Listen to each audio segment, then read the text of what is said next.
Hello everyone, my name is Josh Lim Sheng Wei. I'm currently a student at Curtin Singapore. I'm currently studying Bachelor of Commerce, majoring in Supply Chain and Logistics Management. And this is a reflective video for enhancing your business mind, which is the capstone module. So yay, it's very exciting. I'll try to keep this as energetic and lively as possible. I know how monotonous and robotic this kind of videos can be, but at the same time, I do want to keep it genuine and reflective of what I say. And the purpose of this is to talk about my thoughts on the employability profile that I did for myself, my thoughts on enhancing a business mind on a module, what I've learned, what I've gained, um, my thoughts on my life in Curtin, Singapore, what are my future career plans, and finally, a message to my future self. So I hope you enjoy.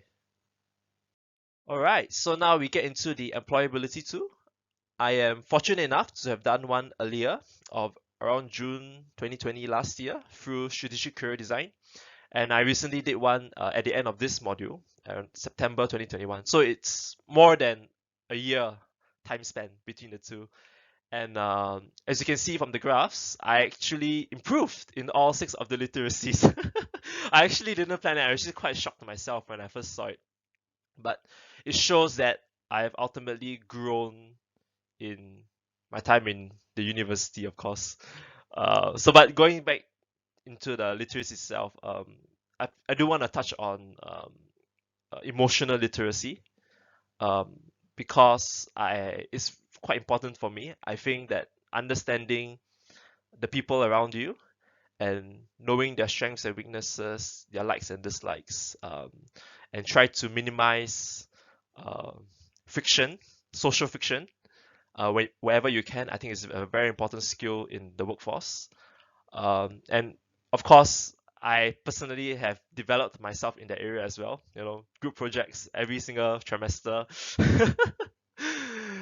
But another one I want to talk about is personal and critical literacy.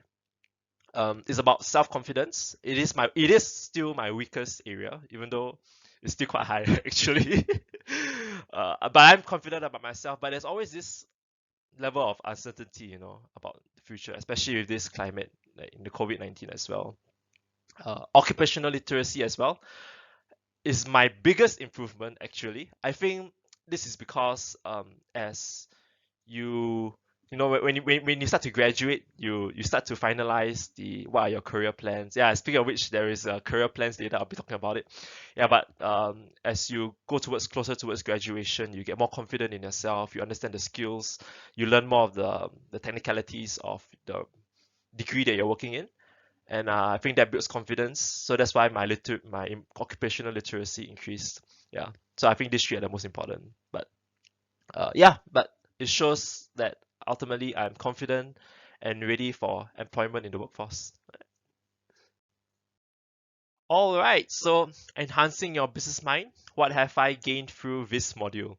So I'm going to do the classic marketing free freeze, where I'm going to talk about what are the three things that I've learned, and what are the three subcategories of it. All right. So the first thing I've learned are soft skills. This module teaches a lot of soft skills, and I think that the three most important ones for me are leadership, through playing Minecraft. And because I played a lot of Minecraft, I had that experience.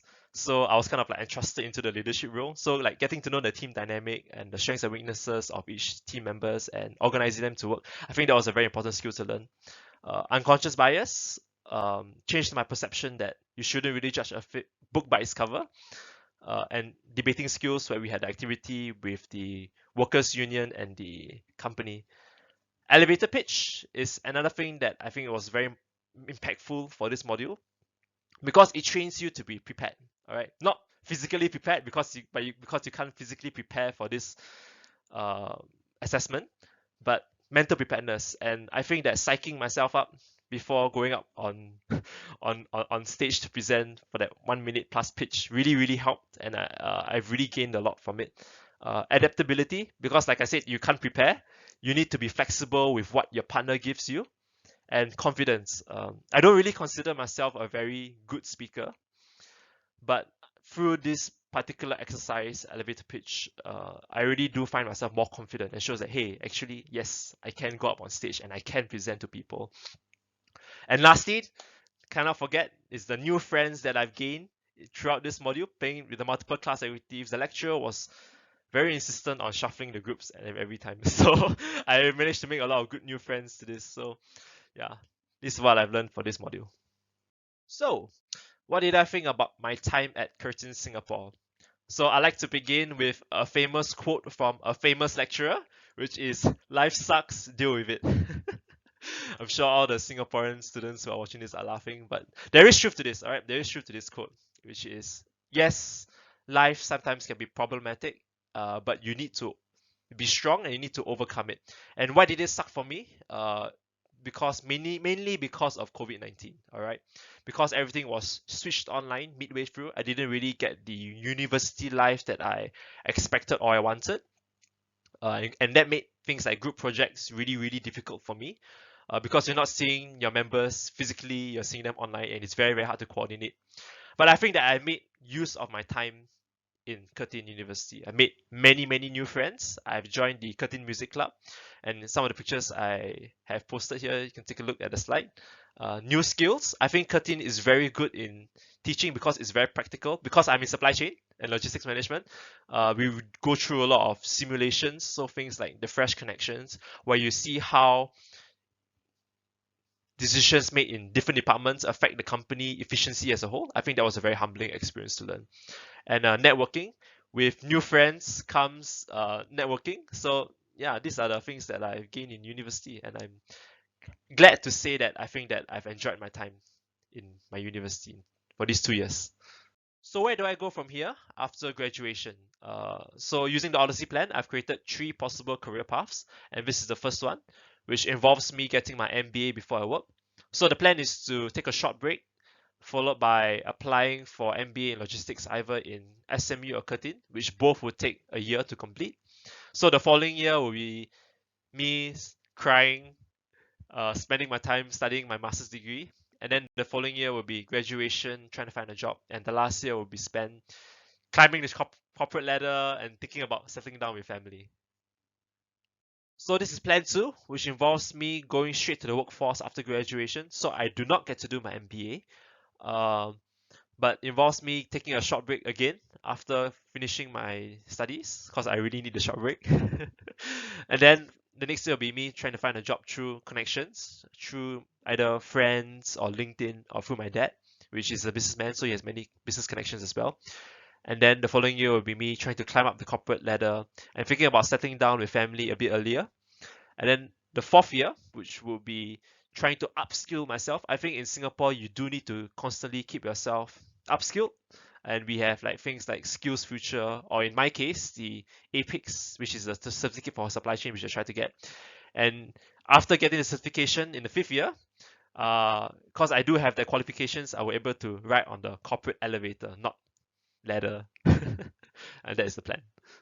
So we get into the last plan, which is the most exciting one, which I personally call Josh's amazing career plan, which doesn't have any limitations or restrictions or such financially or anything. So this is what basically I want to do, ideally. So after graduation, I like to explore the world for a while. Places I like to visit are China and Japan, and I will get my barista degree as a coffee maker, and then open up my own cafe, and then work on the cafe, expand the business, maybe open up a mobile cafe truck, and then ultimately do CSR and contribute back to the world. All right. Actually, when I retire, I do want to open up a cafe after working in corporate, but we will see in the future. All right. So now we've reached the final message to my future self. Hi, how are you? Do you have any kids yet? 5 years time, you'll be 30. Wow, what a huge milestone. I just want to say that I'm very proud of you. No matter what state you're in, whether it could be in corporate or outside, it really doesn't matter.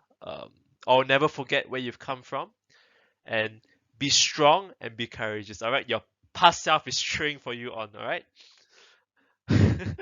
And with that, I'd like to thank everyone for watching this video. Thank you for the time, and I really appreciate it. All right, thank you very much.